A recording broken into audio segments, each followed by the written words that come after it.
Hi guys, it's May here. Welcome to my channel and welcome to Cooking 101 everyone. For today's dish, we're going to cook some spare ribs, and this is pork spare ribs. I already boiled them for half an hour just to make sure that they are soft, and I also rinse them with cold water after to remove those brown residue on the meat. So today we're going to make adobo. I'm going to cook this pork spare ribs with TAUSI or salted black beans, and I'm also going to add some eggs. So I have 5 eggs here, and this one is equivalent to 2 kilo of ribs. Over here I have some salted black beans. I'm also going to use 1 whole lemon, dry flakes parsley, ginger, bay leaves, whole black peppercorn. This is 4 cloves of garlic chopped in a thin slices. I also have my scallions, and for today I'm going to use 1 large red onions, and I put them in 2 bowls because it wouldn't fit on just 1 bowl. And these are my spices for my adobo for today. I have here 2 tablespoons of the red wine vinegar, 2 tablespoons of the apple cider vinegar. I also have the soy sauce. This is 5 tablespoons of soy sauce with calamansi, or you guys can use a regular soy sauce. And instead of using just a regular vinegar, I'm using the Dato Puti spice vinegar. So that is also 5 tablespoons of vinegar. So guys, let's start cooking. Okay friends, I'm going to use 3 to 4 tablespoons of the cooking oil. And I'm using the 100% canola oil, but you guys can use any kind of cooking oil you guys have available in your pantry. Okay friends, for our teenagers viewers, the ones that are just started to learn how to cook, to check your oil if it is ready, you just have to dunk your wooden spoon or your wooden chopstick in the oil this way, and if you guys see it bubbling underneath like that, that means that the oil is ready to use. So the first thing we're going to do is we're going to saute our garlic. But if you guys want to saute the onions first, that would be fine. It's no problem. So we're just going to wait for the onions to turn into a golden color.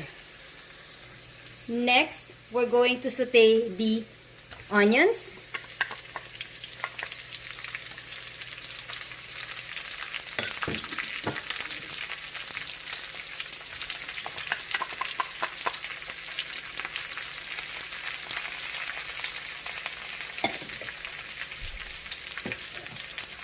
Followed by the ginger.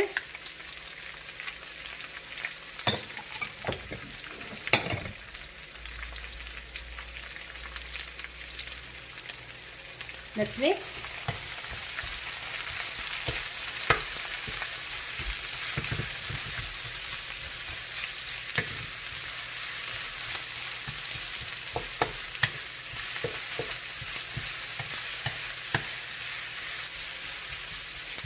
Okay friends, we're going to let this one simmer for 5 minutes before we add our pork ribs. So let's wait. Okay, after 5 minutes. Now we're going to saute our ribs with these ingredients.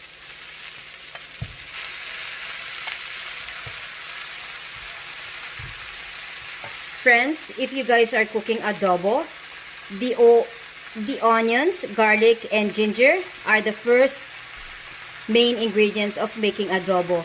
So when you guys are making this adobo, I suggest that you add extra garlic and extra onions on this, and maybe just a little bit of ginger, the same amount that I used today. But with the garlic and the onions, you guys have to put a little bit extra because that one gives a good flavor. So let's mix.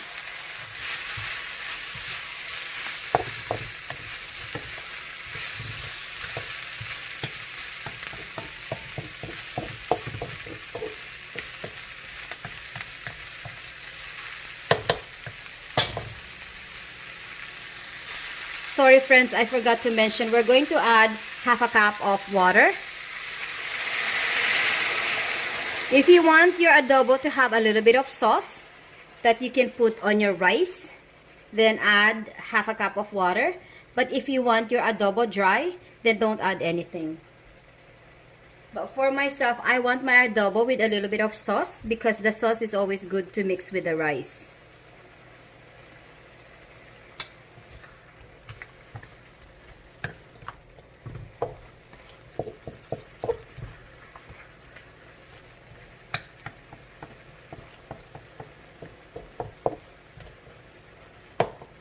Now we're going to season our adobo.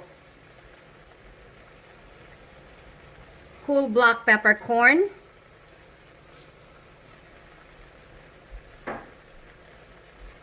fresh flakes parsley,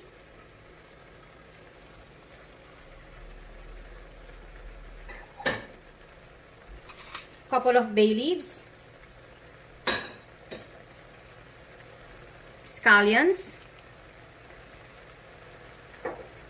We're also going to add our liquid seasoning, red wine vinegar, apple cider,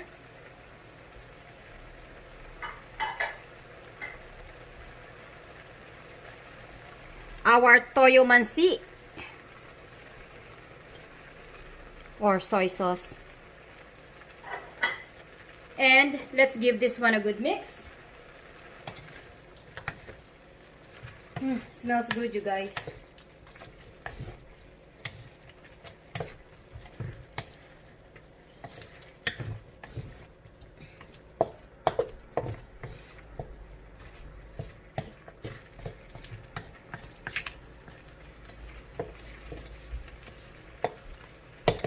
Okay. We're also going to add our tausi. We're going to cook the tausi together with all the rest of the ingredients because this tausi, it can be hard if it is not properly cooked. So we mix that. Oh guys, smells so good.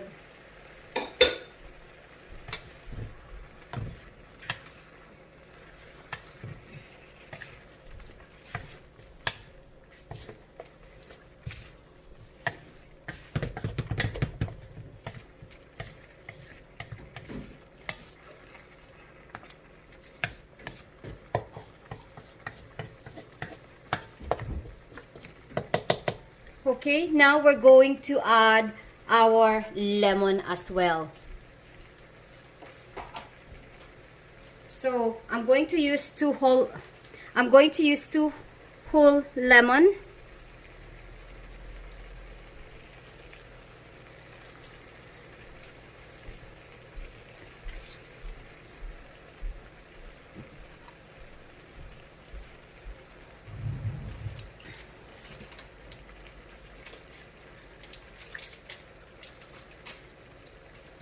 Okay. And then we're going to let this one simmer for 15 minutes. After 15 minutes, we're going to open the lid and mix and then let it simmer for another 15 minutes. So let's mix this one.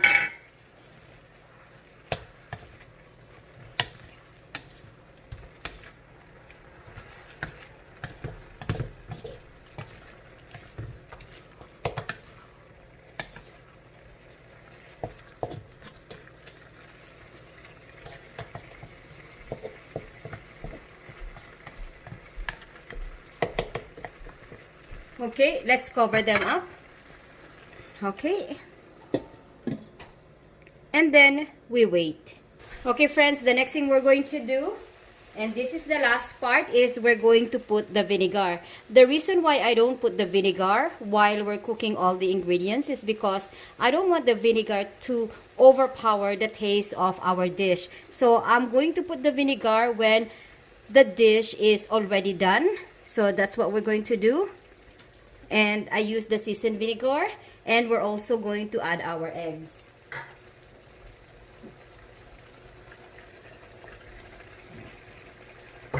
Now, the question, how come your adobo is not dark? The only reason why adobo is dark is when you use the dark soy sauce. In this case, I don't really like using dark soy sauce because there's a lot of chemicals on dark soy sauce that make it dark. I know, I don't know if you guys understand what I'm saying, but as much as possible, I try to avoid using dark soy sauce. So, we're just going to mix this one up. And we're going to let it simmer for another 5 minutes. And that's it. So 5 minutes, and then I'll show you guys the finished product. Friends, this is our finished product. This is our pork ribs adobo with no dark soy sauce.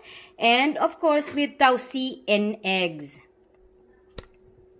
If you guys like this video, please don't forget to give this video a thumbs up. And also, if you haven't subscribed on my channel yet, you guys, please don't forget to subscribe.